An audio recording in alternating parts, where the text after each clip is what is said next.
MPDO ఆఫీసులో నిరుపయోగంగా ఉన్నటువంటి భవనాన్ని ప్రభుత్వ అధికారులు గుర్తించి నిరుపేద విద్యార్థులకు, నిరుద్యోగులకు, యువతీ యువకులకు కంప్యూటర్, టైలరింగ్, ఎంబ్రాయిడింగ్ సమ్మర్ సీజన్లో శిక్షణ తరగతులను ఏర్పాటు చేయడానికి కృషి చేయాలని కోరారు.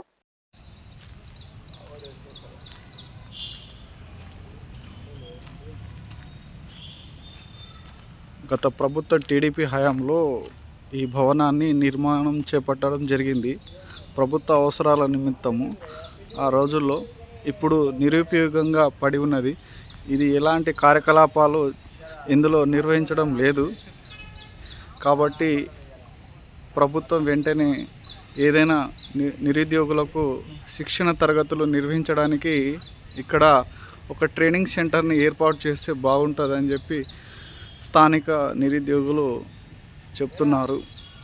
లైక్ చేయండి, షేర్ చేయండి, సబ్స్క్రైబ్ చేయండి. మరిన్ని వీడియోల కోసం బెల్ సింబల్ పై క్లిక్ చేయండి.